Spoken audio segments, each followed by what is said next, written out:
If you want to pump your body and expand your mind, there's only one place to go. Mind Pump. Mind Pump with your hosts, Sal DiStefano, Adam Schafer, and Justin Andrews. In this upcoming episode of Mind Pump, we talk about robots. Yeah. Justin wants to have sex with I them. do. We also make it happen. about National Geographic. Some of that, what the photographers have to go through to take some of those Adam amazing. was tripping out on Yes, I was. Adam talks about spiders in high definition, both on television and also in his mind. What did he do? Also, we talk about the evolution of YouTube, the death of network TV and news, and also why it's important to entertain opposing points of view. In other words, you listen to Mind Pump, you should also listen to those other fitness channels that are wrong, just so you know how right we are. Exactly. Then we get into the questions. We talk about our opinion on herbal detoxes. Do they work or are they stupid? We talk about what we feared most about being a personal trainer when we first started. We also talk about music and how it can actually disconnect your body in the gym. Believe it or not, this may actually happen. We also talk about the ways we would lose weight fast. And we also talk about why it's a bad idea to even do that in the first place. And because of that, that's a great time to mention that's why we put together the way we would do it in our starter pack for this summer. So if you're trying to get in shape this summer, get shredded, we put together a starter pack for everybody, which is our MAPS Anabolic program, right? MAPS Anabolic. We have MAPS Prime with a self-assessment tool. We have a nutritional component with our nutrition guide and fasting guide. And then we included forum access so that we could monitor you along the way, along with our community. So we know how important it is to get started right, but we also know how important and effective it is to have support, and that's what the forum adds. So we put that all together. If you got them all individually, you'd spend about 50% more than this starter pack is priced at, and you can find it at mindpumpmedia.com. Doug knows it. Snow White? No, dude. You guys ever watch this? It's a great TV show. Well, give Sounds us like every Disney give us some like, time here, bro. That's just movie. God damn it, I hate you guys. Here, I'll give you one more hint. Warning. Oh, that's no, the space one. The, Yeah. Lost in Space. Lost in Space. Yes. God, that was great. Did you guys ever watch that? I did. Yeah, I loved that. I did. I remember. Warning, Will Robinson. Yeah, other than that robot that was like, Stupid. Yeah, it looked like it was a washing machine. Why would or you something. just... Isn't it funny when you watch... Beep, boop, boop, beep. You watch sci-fi movies and their interpretation of a robot, what a robot would look like, based on the era that movie was made. Yeah. So like when robots, like when they first made Everything sci-fi looked movies, like an appliance. yeah, exactly, Yeah. like a refrigerator. Yeah. Now we make we make sci-fi movies with We robot. make robot we want to fuck. What? That's what we do. That's not what we do. That's the goal. Everybody wants to make a robot we can bang. That's kind of true, isn't it? Just tell me I'm wrong. But I watched Alien, the new Alien, and there's the android whatever guy. Yeah. But they always make him a little bit non-human. You know what I'm saying? Yeah, you have to. Yeah. We're a little creeped out if it's too human. You notice that? Like if it's like it has the expressions and I don't know, but it's like still a little bit off. That's true. It's creepy. Well, I think for the movie's sake, you need to know. Do you think we're It's a ever going to get robot. to a point where they're like that though, where you can't even tell a difference? Of course. Yeah, for sure. 100%. Yeah. That's the goal. That's exactly what they're going to do with it. There's That's too gonna much be money in weird. it. What's going to really be trippy is I was watching this. There's a series on National Geographic called Year Million. Mm-hmm. So it's like, have you seen watching it? that? Uh-huh. Oh, it's so awesome. So Katrina and I just watched a Nat Geo. This was night before last. I was just in a mood for this. It's been a while since I've watched like a Netflix series that was just like nature. It's been probably a good couple of years since I'd done that, and totally smoked one, and then watched one of these. And let me tell you, Nature. I went down the rabbit hole for like 4 hours. No, So let me fascinating. let me tell you what was 4 hours? Yeah, let me tell you what was so fascinating about why I got sucked into it was I hadn't watched in a few years and I hadn't seen the evolution of the fucking cameras. Oh, the clarity. That- Oh yeah, They were insane. to watch. They Have you seen had Planet Earth? yeah, yes, it's they had praying mantis, like you could see his teeth and you could see the way he grabbed and ate. They did this whole on a spider that which you could see him shooting the spider shooting the web at right out of his butt across 50 yards of river and creating a web. I was so fascinated by it, at the detail of the camera and the cameras that we have, that we could see the tiny hairs on a spider the size of a quarter, and watching him shoot out the web. And for stoners, that's like magic. Oh, it was. You know what I mean? So I didn't know how that worked. And you know that this is like, it boggles scientists. They can't figure this out. That the spider, the size of a quarter, spits out a web that shoots 50 yards across a river, creates a ginormous, like 20-foot web and trap, all in the size of this, and can reproduce that 20 minutes later. Like, that just doesn't make sense. It doesn't make sense how something that small can get that much silk spit out. And I didn't realize, like, so they show the millions of years of evolution. Get constipated. Yeah. They show this clip, right? So this is how the spider hunts, right? He shoots this web across this river, and then he goes over and he builds this huge web and trap. And so it shows its first attempt. It shoots it across, and then it starts cruising over, and another spider hijacks his fucking web.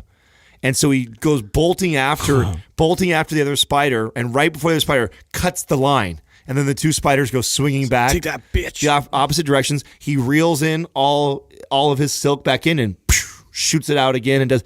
To watch that in like high def, and it was just insane to me. I'm in, dude. You know what blows me in even more than that is the guy recording this all. Yeah, like the patience. Like, I'm gonna go find a fucking spider. How did they capture like some of these moments? It must have took some of it. They have to like have the mount right, and then they monitor it like remotely. Well, I was reading about this one National Geographic photographer who was trying to capture like this bird, like being born or whatever, and it took him like 3 months to catch this one. Oh, it took like 5-minute shot. Yeah, almost a year for him to catch the mating habits of this one rare bird, you know, in the jungle. And he was like talking about the frustration behind it, because like he almost had it like so many times, and then like, you know, something would come and interrupt the shot.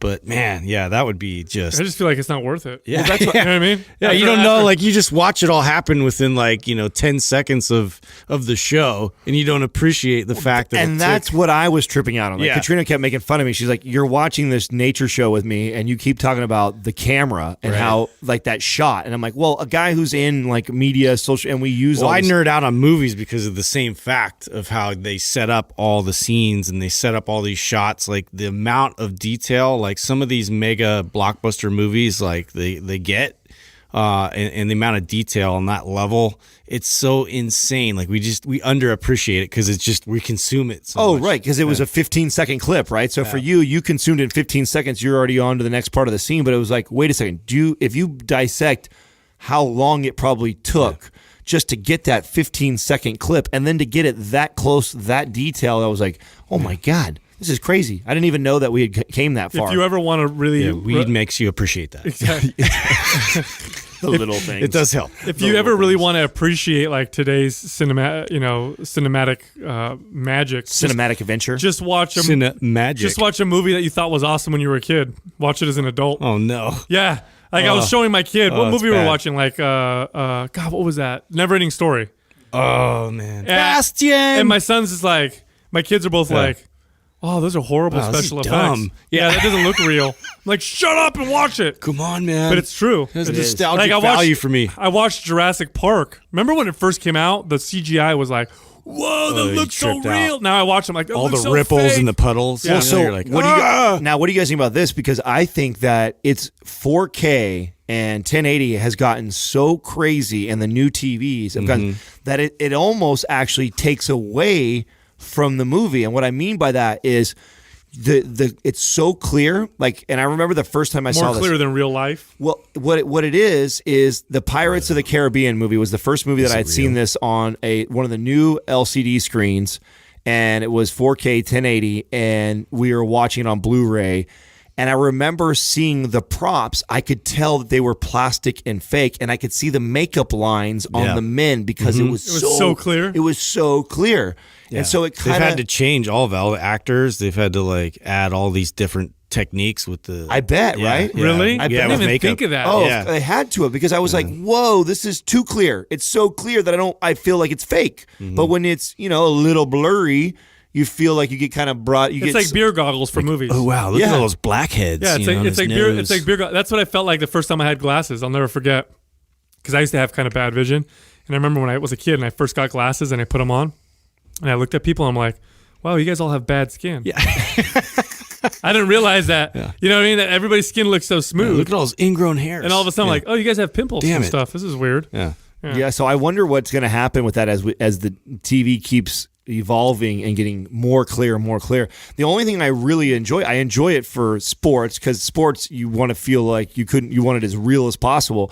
But there's a side of us that when we watch a movie that's not real. Yeah, you want the magic to still play out. You want a little bit of you want a little fake when you think about it. Like, you don't want it to look so real that I can tell that they're on a stage. Yeah, he's wearing a mask. Right. Yeah, you don't you don't want that, because the camera's shooting so clear. So it would be interesting to talk to somebody who is in that world and some of the challenges that they had with this super clear cameras. Yeah, it's now. like, and you see that in directors, how they deal with that, because some will include like actual props and costumes, and whereas others will just abandon that completely now and just use all green screen effects and build up from that. Now trip off this now, because the consumption from the average consumer is growing so rapidly on platforms like YouTube. Trip out over how fast YouTube is evolving with the quality of video there. Because they used to be super amateur, and most of them still are, but little by little, people are getting better and spending more money on YouTube. I bet you in 10 years, YouTube's going to be like fucking Hollywood, man. You're going to watch YouTube channels and be like, blow you away. Oh, I think we're definitely going that way. When I was just told you guys just recently, I shared when I was hanging out with my little nephew who's 10, and then I actually Drew the other day too, who does a lot of our video editing. My single friends too. Really? Yeah, over the not over the weekend, but like right before going into the weekend. I think it's like Friday night or something. I had my friends kind of come over, and they were like pissed because like my TV, it had everything but like YouTube. And like they didn't want to watch Netflix or nothing like that. They're like, dude, I want to show you this clip from this. Like, oh, you don't even fucking like YouTube. Like, all they do is watch YouTube. Yeah, they don't watch like anything on cable anymore. No one watches TV. It's like, wow, I'm the younger generation. Like, nobody watches TV anymore. It's like there's more. And I think what's neat about it, and this all goes back to our whole libertarian free market mentality, which is YouTube allows anybody to create their own channel, and if it's good and it appeals to enough people, it's progressing very quickly. Yeah, whatever I want, I just search it and boom. Yeah, I find a guy who is just like me and giving the information that I specifically want to learn, and I'll tune into him, and that's all I need to listen to, or her, or whatever the case may be. So it's pretty fascinating to watch the evolution of that, and then it's really neat to see people be able to monetize, and actually they don't need these big production companies. You don't need all this stuff, which I feel like there was a lot of politics in, right? But part of the reason why you don't need it is the equipment's just cheaper now. Like the equipment that we use to film some of our YouTube videos, 10 years ago, a camera that we buy for $1,000, like 50, 60 grand 10 years ago. Easy. That's, I mean, you know how big of a difference that is? God, not even crazy. 10. It's even less than that. It's been cameras like that were just 5 years ago or less. You couldn't afford it. It would be impossible to do it. No, it's super fascinating to watch the evolution of that. And it makes you want, like, I mean, I believe that basic TV and cable is going to be really dead. It's dinosaur already. Oh, it is. It's like, why? I mean, news you can get faster on Twitter and Facebook. And you know what I'm saying? You know what's dying right now too is news. Mainstream news is dying. Well, do you notice what quickly. They do? I was they force it on you with like Apple. That gives you an update. I was so blown away when I don't ever watch the news. And I cut the news not that long ago, and I hadn't seen it in like years. And I noticed, like, their top stories are what's trending on Twitter or Facebook. They're reporting on the internet. Yes, they're reporting. They're reporting on internet feeds. So lazy. It's like, whoa, like that's so nuts. Like that, you're just, and it's crazy because I don't know. I mean, I don't know that I'm sure they're being told to do that, right? I'm sure they have a boss a producer that's going, listen, we got to talk about this because it's got 1 million views today and it's trending. Everybody's there. Yeah, so this is the topic, so we got to talk about it. But they're what they're doing is they're slowly you're repeating you have to like review or talk about reporting on your competitor. Exactly. Like who's killing you're actually the one who's killing your business and who's going to put you out of business. You're having to talk about. That's got to be painful if you're in that industry. So what's crazy about that is that mainstream news is slowly dying. We're getting our news from social media and platforms like that. And what's happening, it's a good and bad. It's good because we can share information very quickly. Everybody's a journalist as long as they have a phone, so things get reported much faster.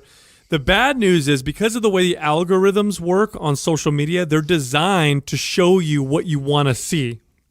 So little by little, you are getting put in a smaller and smaller box and only presented information that confirms your bias. So if I'm into kind of conservative type stuff, whereas before, if I watched mainstream news, it was kind of, I'd get a lot of everything, right? And I'd have to see different points of view. And then it turned into Fox News and MSNBC and whatever, where one became liberal, one became conservative. And so people started kind of getting into more boxes.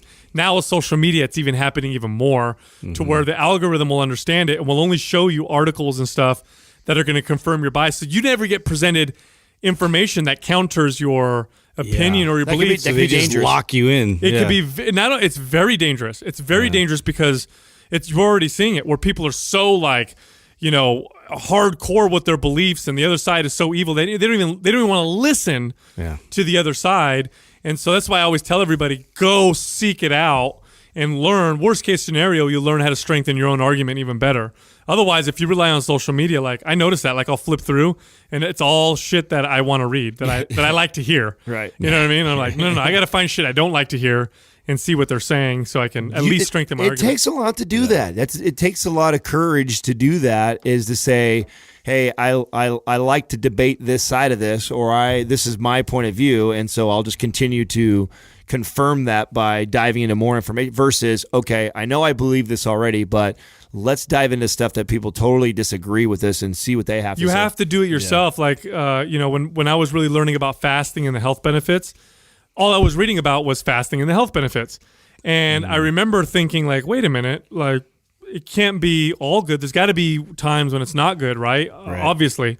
So I actually Googled why fasting is unhealthy. And I would type in titles that I knew would bring up articles with differing points of view. Right. And then I was able to learn more, just much more broadly Most on the of them topic. are written by like supplement companies. Anything, like why, like barbell squats, best exercise for your lower body. Why don't you Google why barbell squats are bad for your knees or why they're bad for your back? You may disagree, because I still disagreed with him, but it strengthened my argument because some of these people actually make really compelling arguments for their points of view. And I have to go and research and figure out for myself that they're either full of shit or sometimes they're right. That's a great example you just gave right there is, barbell squats are bad for your knees. Like Google that. Like I could argue that on either way. I could argue that. You should be able to. That's the point. Yeah, if you're reinforcing bad recruitment patterns, sure. Right. Yeah. But that's my point. Like you should be able to do that. Like look up the other side because I ain't gonna come to you naturally. I promise you. All you're gonna end up seeing is shit you want to hear, and you're gonna end up living in your protected bubble all the time. And all of a sudden, everybody else is stupid because you're so right. Because I've read all this information that backs up my opinion. Yeah. That's just the way that shit works. So that's the one bad thing that I can see from it. Bird, come on, Bird. Bird is the word. The biased bird. Step right up, all you bearded men and all you bearded ladies. This quad is brought to you by Big Top Beard Company, whose all-natural beard oil products not only make your beard smell amazing, but feel amazing too. Their organic essential oil blends transport you to manly places like the mountains, the desert, the sea, and beyond, all while encouraging a lot of beard nuzzling to boot. Buy it for yourself or as a gift for that special bearded someone at BigTopBeardCompany.com. Enter the discount code MINDPUMP for 33% off at checkout. Our first question is from Scott Finding Fitness. What is everyone's opinion on herbal detoxing? So this question was kind of directed towards me because I talked about your parasite process. The parasite cleanse that I did. Now, to be clear, it doesn't mean I had a parasite. I did it because the herbs and ingredients that are in parasite cleanses, which have been historically shown to kill parasites, are also what are called classic antimicrobials. And after we had Dr. Ruscio on the show, he kind of blew me away a little bit when it came to gut health. And we were having a conversation off air, and I told him that sometimes the best that my gut ever is if I'm sick and I take an antibiotic. And what I do when I take an antibiotic is I also take a probiotic. So if I have to take amoxicillin, let's say 8 a.m., at 10 a.m., I'll take my probiotic because I'm trying to keep myself from getting too, killing everything off too much. And what happens after 2-3 days of this is I have like amazing gut health. And then that lasts for like 2 or 3 weeks after I'm done with the antibiotics, and then I start to slowly go back to where I was before. And it didn't make sense to me, because I know antibiotics aren't good for you, right? They're not good for your gut. They kill everything. So I asked him about that, and he said, well, some people, what he's finding is they need to, what he called, trim the bushes. Trim the hedges, yeah. Yeah, trim the hedges or trim the bushes, where you just have a tendency to have overgrowth of bacteria and maybe a little bit in the small intestine and all these other things happening. And sometimes for these people, and I may be one of them, it's a good idea to kind of bring everything down a little bit, and it feels better. And even if it's beneficial bacteria, you may have overgrowth. It just bring everything kind of down a little bit. So that's the main reason why I did the quote unquote parasite cleanse. I didn't think I had parasites, but nonetheless, since I've been doing it, I've been feeling absolutely, blown away by how amazing I feel. And I don't mean necessarily just performance, because that is happening. I am feeling better with performance, like stronger, more energy. But I'm also noticing less anxiety, better sleep. My mood is better. My mind is clearer. Better, of course, better gut health. Like all these different things, and it's kind of tripping me out. So I did a little bit more research. Now, wait, you wouldn't consider this an herbal detox, though, right? I was just going to say parasite cleanse is different than a herbal detox. Well, right? so I was just going to say it's a specific thing in mind. Well, the word detox I'm not a fan of that. Is pretty misleading because it alludes to the fact that you have so you're toxic and there's toxins in you, and you need to eliminate. It toxins. Reminds me of when I forget what it is, but they test like the bottom of your feet, and then they say that you have like toxic, like heavy metals, materials in the bottom of your feet, and then they've just cleansed you of that. Do you guys know what I'm talking about? Yeah, there's something you soak your feet in. So fucking stupid. Yeah, and it draws out the toxins through your feet. It's all bad science. So you can have toxins, and when you do, you'll know, and you'll go to the doctor, and there's specific ways to remove those toxins. People have referred to fasting as detoxing.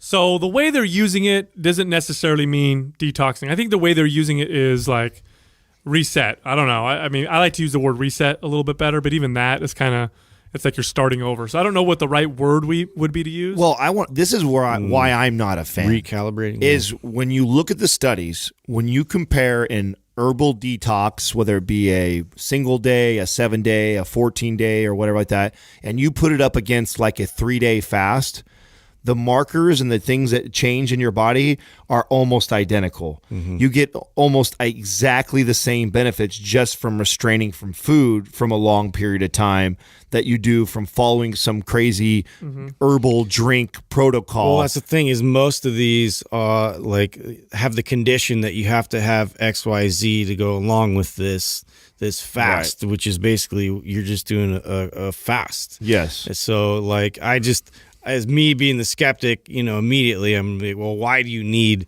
this specific tea and all this, within the process? And you're trying to tell me that you're detoxifying the environment? I don't know if I believe that. No doubt fasting is by itself by far the most effective thing you can do. And it's free. If you're trying, exactly. Hella cheap. If you're trying to reset, lower inflammation, reset gut health, balance, it's just by itself, it's one of the best things to do. Now that being said, but you need purified water. That being said, herbs are like medicines. That's why they call it herbal medicine. Now they're not acutely as powerful as Western medicine. Some of them are, but most of them aren't. They have kind of balancing, I hate to use these terms again, but they have these balancing effects. So there's specific herbs that you use for specific things, and a lot of them are proven to work. And I would recommend going to a functional medicine doctor, a naturopath, or an herbalist to figure out what those things are for you. But that all being said, this process that I'm going through really sparked my interest. And so I've done more research, and I love looking at old cultures, and especially healthy old cultures, and what they've done for rituals for long periods of time, because many of these rituals are put in these cultures because they have, long-term health benefits. For example, praying before you eat, or just respecting your food. Well, you're obviously more likely to not overeat, and you're more likely to eat more consciously when you do that. So I can see how that's a staple in many cultures. Or walking, going for a walk after you eat. Well, studies show that helps with digestion and it's good for you, but lots of cultures do it. Something else lots of cultures do is they do fasting, and a lot of them do their own herbal type of protocols. There's certain cultures, for example, that will go through periods of time where they eat these pastes made out of pumpkin seeds. I was just reading about this the other day. And the reason why they do this is they do it to treat gut issues, and for many times it's to treat parasites. Now, pumpkin seeds, this is a fact, you can look this up, there's an ingredient or there's a compound in pumpkin seeds that actually paralyzes certain parasites, like tapeworms. And so when tapeworms latch on to your gut lining or to your intestines, and you pass your poop or whatever, they latch on and they stick around. They don't leave. Well, when you paralyze them with pumpkin seeds, they get paralyzed, they let go, and then you poop them out. And so this is why some cultures will do this. Wormwood is another one. And so it's really fascinating to see how all these cultures have implemented some of these, quote unquote herbal detoxes or methods of eating, throughout the season to rid their body of, what they would call toxins, but it's probably from parasites or bacterial overgrowth and all those things. Because you got to imagine, like, humans were probably absolutely riddled with parasites. Yeah. Throughout just from evolution. Water alone. I mean, You just are, right? And they're kind of symbiotic. They live with our bodies, and just like bacteria. But humans did certain things to kind of, like dogs will do this. You ever notice, like, dog, when they're feeling sick, will go eat grass and do certain things? And force them to puke. Yeah, and so humans have done this for a long time as well. So my opinion on herbal detoxing is, if it's for a specific reason and you've gone and seen a professional, they can be pretty effective. And herbs can be a very effective treatments for chronic disease, alongside, and a very, very, by the way, a very good herbalist or naturopath is unlikely to just give you herbs. It's never just a Western medicine protocol where they're like, okay, take this 3 times a day and then you're fine. What they'll typically do is they'll say, don't eat this, don't eat that, eat this, move this way. Oh, and take, these herbs. Mm-hmm. So that's kind of that holistic approach. So, well, that's why I used to tell people that, like, when most of these herbal detoxing things, they come with like a whole protocol. Protocol. And it's like, when you really dive into the protocol and you look at the fasting and the workout routine and the amount of water they're having, like, that's where the real benefit's coming from, is the restriction of all the fucking extra calories, the movement they're asking you to do, and the extra fluid that you probably weren't consuming before. Like, that right there is the big bang for your buck. Mm-hmm. Now, even though I'm knocking it, this is something that I don't think is going to hurt a lot of people. And if you have the money to throw away and it's not a big deal, like, and you're like, okay, I just would rather follow something, or I feel like, if I'm opening a box and making a tea every, 3 hours, that this makes me feel like I'll be consistent with it, then I guess by all means, mm-hmm. right? It's not, I think we could all agree, like, an herbal detox thing is not going to hurt you. And I keep saying, like, go see someone who knows what they're doing with this stuff, because if you go and search it online, you're going to find a bunch of baloney. But I mean, I'll give you an example. If you have elevated liver enzymes, for example, by the way, don't take my advice, because I'm not an herbalist. I'm I'm reporting on what I've actually read and seen. In some countries, in some developed Western nations, like Germany, for example, Germany has a division of their healthcare, and I don't even know if they still have it, but they did, where they would study herbs and plants, and that was the first line of recommendation. So if a patient came in with certain problems, if it wasn't too bad, then the doctor would recommend diet and herbal protocol. But, like, for example, if you had, like, elevated liver enzymes, they would recommend certain dietary changes. And if that didn't help enough, then they would recommend something like milk thistle, which milk thistle's got liver detoxifying properties. And this is confirmed by lots of study. prostate enlargement. If you have issues with your prostate, you could go to your doctor and take, finasteride, which blocks the conversion of testosterone to DHT, which has its own side effects and can be effective, but can cause lots of problems. Or you can take something like saw palmetto, which has been shown in minor cases to reduce the inflammation of the prostate, and in doing so, with minimal or no side effects. I mean, that's what I really like about plants is when you take a plant, you have an active ingredient, but you have all these other things in the plant that tend to keep it balanced, so you don't get this extreme effect. Many times, not always, but many times. So. Quick interruption by our sponsors, you guys. Lots of people have been asking us how they can support the Mind Pump Mafia family. Our first one is our Chimera coffee that we love. You guys go to chimeracoffee.com. That's Chimera with a K for 10% off. Don't forget Mind Pump at the checkout. We also have our BigTopBeardCompany.com for 33% off. Also, Mind Pump at the checkout. Also, Brain FM. We talk so much about this for sleep and meditation. It's Brain.fm for 20% off. Also, Mind Pump at the checkout. You guys, we also talk a lot about books on here all the time. We're using that Audible. You guys can get a free trial, 30-day trial, plus one free audiobook if you go to audibletrial.com/mindpump. And then last, we get lots of people asking about Ben Greenfield's CBD supplement, so we hit him up to hook you guys up. You go to getnaturedblend.com/mindpump for that discount. Next up is Eddie OFA. What did you fear most about being a trainer when you started? That's a tough question. What did you fear? I think I was most scared about training a doctor or a physician or a PT. I can see that. I was nervous about training someone who I felt understood and knew the body better than me. That was always. But I also think that same fear is also what made me a better trainer, because I would go into those. I was super nervous about those training sessions, so I would go into that session very prepared. Like, okay, I'm going to make sure I put together a really good program. I'm going to make sure that I can explain myself very well, like why I have them doing this and why I have them eating this way.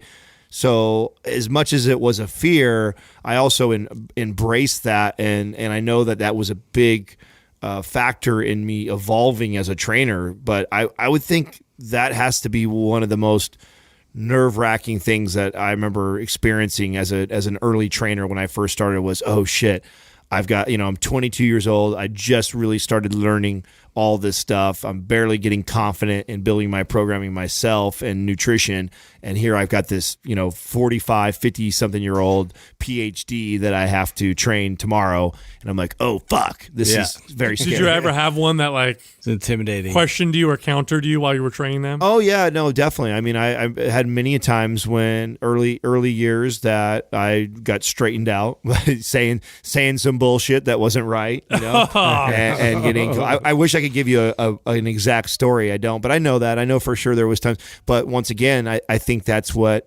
Where you make up a word on accident. Well, you know me. I've been anterior rotation of the interior or whatever, and they're like, "What are you talking about? That's not what it's called." I think it only happened maybe once or twice, and I learned my lesson to not do that anymore, and I was better off. And this is where, and I think I talked about this on an episode a long time ago, that when I started to get these really brilliant minds, instead of me going into it and trying really hard and trying to sound smarter and do all this shit, I was like, you know what? Why am I going to try and pretend like I know more than this motherfucker I'm about to help right now? He hired me. He needs my help somewhere. I'm going to spend more time asking him questions like, what can I do for you? What are you looking for from me? And then asking him stuff about the body myself too. Instead of trying to sound smarter than what I really was, I spent more time asking this brilliant mind in front of me questions that I wanted to know that he probably knew. And then I would just directly ask him, hey, what is it I could do for you? Or what do you want from me, to help you? And so I think once I switched those gears, instead of trying to sound a certain way, I did a lot better with it. I can identify with that a little bit too. Just not what you don't know, and so if somebody brings something up and, you don't really have that much of a clue. I know one specific example for me was, I didn't do a lot of machine-based training, going through my sports career and training with the team. I was very versed with barbell training and plyometrics and, all that kind of stuff. And then I got into more of the gym environment, the commercial gym environment. And then, machines were the thing. And so people kind of expected like these certain machines. And I remember one time I took this poor lady over to this machine because she really wanted to try it out. And I was like, all right, yeah, let's do it. And I had her like facing the wrong way. Oh, no. And like some guy came up and he's like, bro. And like he was a total bro. And he was like teaching her like right in front of me, like punking me. Oh no. Oh my God. I got so insecure after that. Like that stuck with me. Do you remember the machine? What it was? I don't really remember. It was like a preacher curl. No, in my preacher curl. No. It Just was got them all backwards on a fucking. God, what was it? It was like a hack squat kind of machine, and I had her facing like the other way. You should have just bullshitted and be like, you're right. That's the way to do it, but I like to do it this way. I know. Now I would do that. I'm saying back then I was so insecure already, like trying to like provide the best service, and like I knew everything. Like I stuck in my wheelhouse. You know what I mean?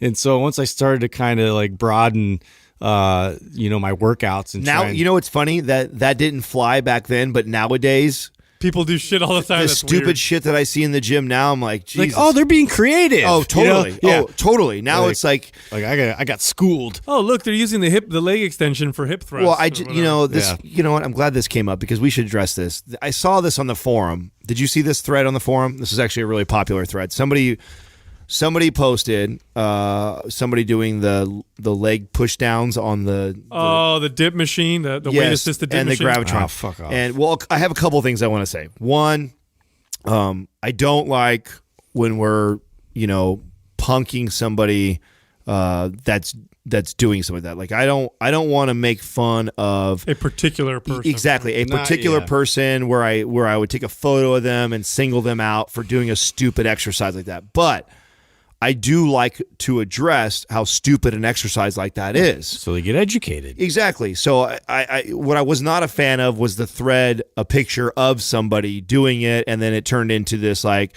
half the people are defending the person. It's like, oh, don't make fun of them for doing that. The other half of the people are like, no, that's really stupid. So I want to just put that out there that one, I'm not a fan of us ever, pointing something out like that at a single person or making fun of them, because for all they got it from somebody who they think is really smart or is really reputable in the fitness industry and told them to do that. They don't know any better. And they don't know any better, right? So I'm more going after the people that the have influencer people. Yes, that if are you're an influencer and you're teaching a move like that, it's ridiculous. And the irony of it is most girls are doing it to build a butt. Mm-hmm. And if you understand biomechanics, the exercise is way more hip flexor and quad dominant than it is even glute dominant. So to do it to isolate the glutes is already a silly move. It's more. There's about a million exercises that are more effective. Yes. Than using a machine that's not even what it's designed for. Yeah, exactly. You're preoccupying somebody else's like use by doing. Why dumb don't you just step up on something? Like why push a platform down that's designed to support your weight when you do pull-ups and dips? Why don't you just step up on something? And it would be far more beneficial to do that. Way more beneficial. A step up will have way more carryover for the glutes, way more functional carryover, burn more calories, build more muscle. So if you're out there and you're doing that silly move, stop doing it. It is not that benefit. You're wasting your time. If you're doing that for 10, 15 minutes, you could be spending 10 to 15 minutes doing a ton of other movements that would be far more beneficial than the booty. So way more effective. The original question about fear. So it's funny, maybe because I was so young, because I was 18 when I first became a personal trainer. And I was so passionate about working out, especially in gyms. I was in gyms since I was maybe 15. That I had zero fear of the entire process, to the point where even before I got certified, I got clients to wait for me to get certified. So I'd sign them up, and I told them I'll be certified in 2 weeks, and then they waited for me. So the whole process, I had no fear, but I do remember one particular moment that was probably the first time I fucked up with a client. And it's because I got cocky. Like I said, I went in, I was super confident, loved it. So I had absolutely zero anxiety and fear over it. And I trained people, and I got real successful real quick. Probably my second month as a trainer, there was one lady, I'll never forget, her name was Wendy. If you're listening, Wendy. Hope you're doing well. Yeah, you have a great burger. So I trained her, and she was a school teacher. That's what came to mind when Wendy came out? Yeah. Oh my God. Wendy's. I'm hungry right now. So You know what that just reminded Frosties. me of? Is when you get directions from somebody and they give you like fast food markers, like, okay, go down and you'll see turn left at the Carl's Jr. Yeah, McDonald's is going to be on your right, and then you go a little bit further from there, and then you'll see KFC on the left, and then you're going to circle back around, flip a U-turn right over by Taco Bell, and it's like, damn, under the overpass. Yeah. Well, so this wasn't the Wendy, but she was a client of mine, Wendy, and I got cocky, and so I'd have her come in and warm up for like 5 to 10 minutes on cardio, and then I'd go grab her, and then we'd go work out. Well, I was cocky, right? I'm like the top trainer in the gym already, fucking doing all whatever, and I lost track of time. So she was on there for like 15 minutes warming up. So she gets off the cardio, and I'm bullshitting with another trainer. She walks over to me, and she gives me this dirty look, and I'm like, and I walk over to her, and she goes, I'm not paying you to hang around so I could do cardio. And she walks into the weight area. So I walk after her to train her, and it was like, holy fuck, like I totally fucked up. And I remember from that moment on, I was very, very, like I paid very close attention to my clients' time, and I really respected them. But because I was new and I was a kid, and I got cocky, and then she checked me so hard. Yeah. Like I felt like the biggest idiot. Like I felt like an asshole. Like, what am I doing? Why did I leave her out there? That was a huge learning experience for me. I bet that was a major. That's good. She checked you. Yeah, like right. No, that was good. Most That people would be off. They talk shit about or it they later. don't say anything. They just don't re-sign with you, Yeah, right? yeah. Over some shit like that. That was a major pet peeve of mine with trainers. Like I was like, absolutely not.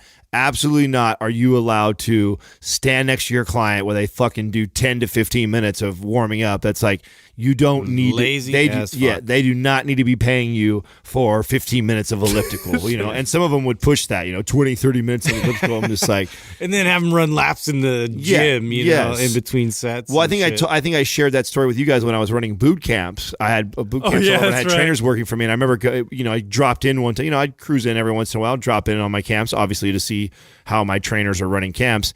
And one of the trainers that was running one of these camps that I had built up, I showed up, and he's like standing out there on the basketball court by himself, and I'm like, where the fuck are all our clients? He's like, oh, they're on a run. And I'm like, what do you mean they're on a run? I'm checking my Facebook. He's like, oh, I sent them to, and he tells me with a marker, and I'm like, that's like fucking 3 miles, dude, out there. Like, are you kidding me?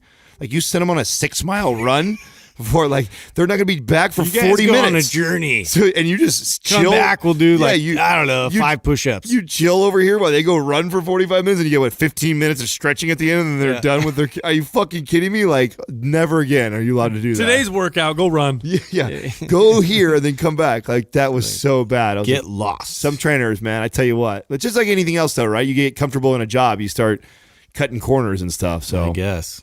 Journey to Jacked. Is it possible to listen to music and listen to your body in the gym? I heard people say it destroys the connection with your body, and I have never heard you guys discuss this. This in is particular. funny. This is actually This is funny. a very good Is that a question. real question? No, it is. No, it's a good question, and it's funny to think that somebody would think that it would destroy a connection. Well, think about it this way.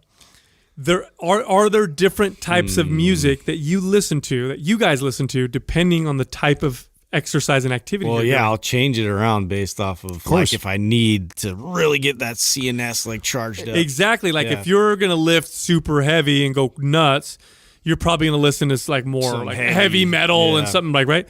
If you're gonna go do stretching or warming up or Yes, you need hiking more or restorative and chill. you might listen to more chill stuff. So this is actually a very, very good question, and I could see how, because I've I done just this feel before. like that's a no-brainer though. Dude, let me tell you guys a story. So when I had my gym that I owned, I would work out, and it was great because I would work out there on my own. And in the middle of the day, sometimes there would be no clients, so I'd turn the lights off and I'd do these crazy workouts. Well, at this particular point, I think I might have been training for a jiu-jitsu tournament. So I was doing like these interval type training. So I'd lift heavy and then I'd do these intervals, and I kind of designed this program to get me ready for this tournament.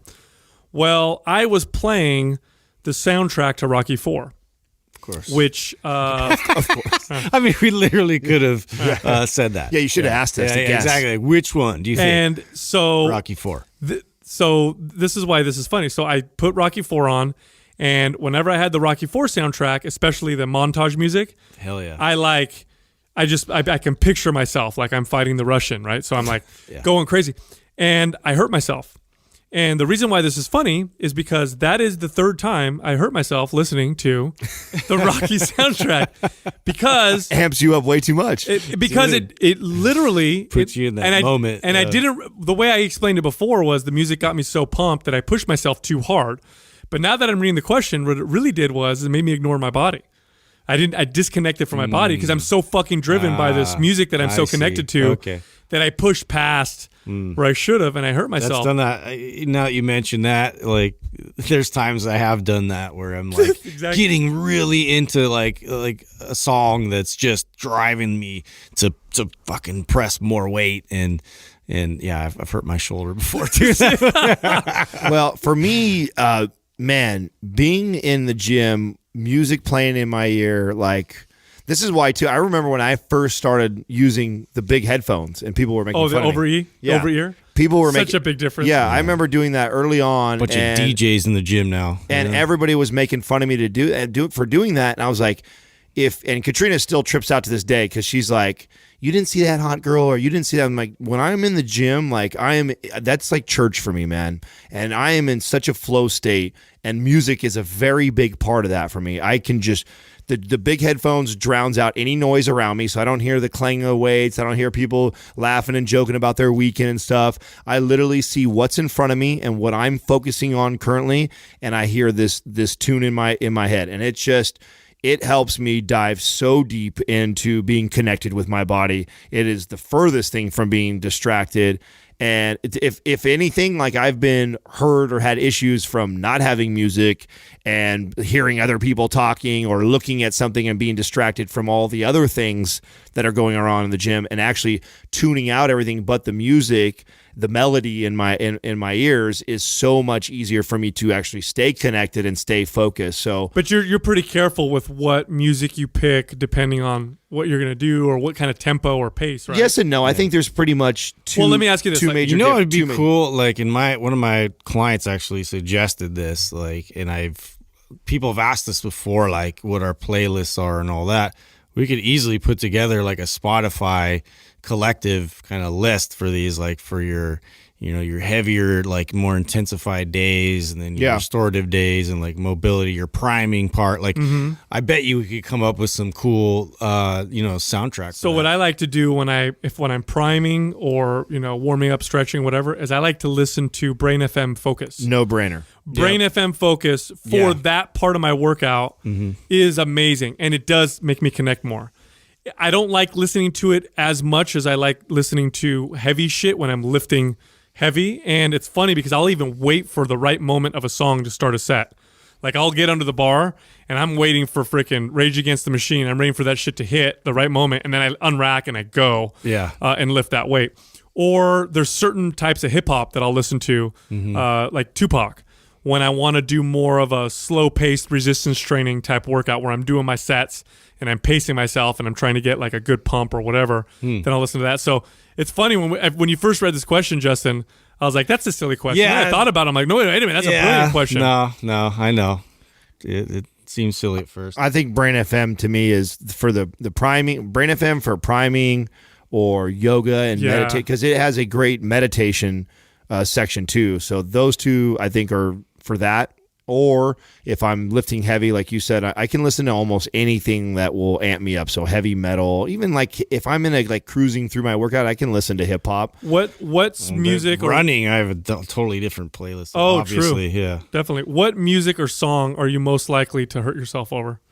Like what song you'll listen to and be like, okay, I'm gonna go break some shit now. Like, do you, like, I know you guys. Yesterday Don't Mean Shit by Pantera. Yeah, that one's fucking great. That one fucking gets me going. Probably Killing in the Name of for Rage Against the Machine. That's a good one too. Oh yeah, that's a great one. Yeah. What's the song? God, I can't believe I can't remember the name of it. It's the Rage Against the Machine song that was at the end of The Matrix. when Neo flies off and it's dun. Bullet in your head. No, it's not bullet in your head. It's the Godzilla one, then, right? Is it? Is it Freedom? No. I love Freedom. That's like those my are favorite all so time. good, but I can't remember it. I'll have to come back to it. Next question, there. Bulls on Parade. Those are all good, but there's that one It's not song. that one. There's that one song that makes me lose my shit. But the answer to the question is that, it can destroy your connection. It really is to each their own, right? I really feel like everybody is uniquely different. I know some people that People get charged up by different. Yeah, and I think if you feel like wake up. Wake up. Wake up. That one right there I reserve for special occasions. Yes. Yeah. I feel like if it works for you, then absolutely do it. If you feel like the music is distracting you, then either one, probably change the music you're listening to, or two, like get rid of the music. So I think everyone's different. SP Frem. If you did have to lose weight fast, how would you do it? Nice little trick question there. Can we put a disclaimer? Yes. So here's a little disclaimer. I'm going to explain what I would do if I had to lose weight fast. Don't do this because it's not an effective long-term strategy, and I wouldn't recommend anybody do this. But the question is, if I had to lose weight very fast, how would I do it? Well, step one, because I'm trying to lose weight on the scale, I'd go low calorie, and I'd go very, very, very, very low carbohydrate, like no carbohydrate. My protein intake would be pretty high. My fat intake would be moderate. So it wouldn't even be keto because my fat wouldn't be super high. I wouldn't feel very good, but I'd lose lots of weight, lots of water weight as well, very, very quickly. So in a week's period of time, I would see the scale go down quickly. The second thing I would do is I would do cardio several times a day. So I'd do cardio in the morning. I'm already and cardio grossed at out night. because somebody's like writing this down right I know. now. You know what I mean? And that's what I would do. It's like, ugh. And it would work very, very quickly within a 2-week period. I would also rebound very quickly after stopping that. Yeah. And I'd probably damage my metabolic system a little bit as well. Justin, what would you do? Well, I mean, I would start by like abusing the whole fasting part of it. I'd right? fast for a week. Yeah, fast for like a couple days, and then like right out of that, I would start charging obviously low carbohydrate and just like Sal's kind of describing, but for me, it's high intensity cardio that really like triggers that response to start shedding the weight. So, for me, that was my go-to. If I was like, I gotta lose weight, like, really fast. That was kind of like a go-to. And then we got a lot smarter. For me, this is actually a really easy question because getting ready for a show requires that I have this ability to turn up a notch or be able to like get my body ready at a specific time, so I would be very mathematical about this, and we'll use current numbers and where I'm at right now and how I would do it differently from what I'm doing right now. So right now, if you're watching my Instagram and my Insta story, you can watch the slow, correct process to doing this. But if I knew like, okay, I have to do it as fast as I can would change based off of what you told me. So if you said, Adam, as fast as you can for 2 weeks, as fast as you can for 4 weeks, as fast as you can for 6 weeks, the answer would be different for each of those. And this is why. If you were to take an approach that was 6 weeks long and you said as fast as you possibly could, and I was right out the gates restricted to 1,500 calories and did cardio twice a day, that would be great for the first week or two, and I'd see some great change. But then the last 4 weeks, my body would slow up like crazy, and I'd see very, very small change. So I would break down off of how many weeks that I have to be ready by off of that. So an example of where I'm at right now, 3,500 calories to 3,800 is about my maintenance right now. So what I would do if this was like in 2 to 4 weeks, each day I would slightly restrict. So I'd probably take away about 200 calories. I would slightly increase my volume in the training room. So I would probably add a couple sets to a set to every exercise, or a couple sets in the total amount of exercises in that workout. And I would slowly increase either steps or cardio every single day. So just a little bit. So let's say day one is whatever it is, what it is. Then day two, I come in, I do 10 more minutes of cardio. I do 100 less calories that day, I do 2 more sets of exercises. And each day I add on that just a little bit all the way up into whatever my day is that I'm trying to be ready for. That way, and I make sure that I leave room for that. Like, so if it's over the course of 6 weeks, I need to know that, okay. Yeah, you're not going to end up with 5 hours of cardio. Or something exactly. Like that. And I'm not going to end up at 0 calories, right? So I don't want to go from a guy who eats 4,000. Smarter than the way I was going to do it. 4,000. Well, I'm like, I'll just beat the shit out of myself, you know? This is a everything it takes. Very realistic thing for me to have to be able to do when you're getting ready for state. This is what I loved about competing was this was being able to be strategic about, okay, Adam, you have to get on stage in 10 weeks and you're currently 15% body fat. Yeah. What does that look like? And so, and this is kind of like what I think is wrong with a lot of the competitors out there is they hire these coaches and these coaches just like restrict them on calories and blast them on cardio and blast them on high volume training right out the gates all the way till then. And they do get in good shape.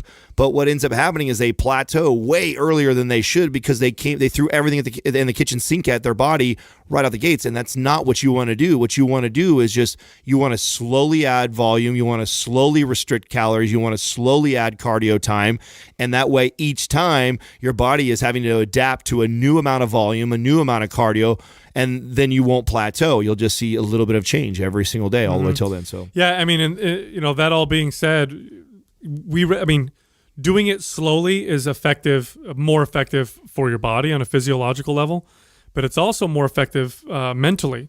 And you're less likely to stick to something that is a drastic change than you are to something that is a small, subtle change. Well, I didn't see any of that in the question. So you guys, it was just like, how would you lose weight quickly? I mean, if we're going to put any kind of rationale behind it, it would be a totally different answer. Yeah, I just want to say what I'm saying because I want to make sure, because what's going to end up... It's good here's what's going to happen. Yeah. Doug's going to title this. It's going to say lose weight fast. People are going to click on it to learn how to lose weight as fast as possible.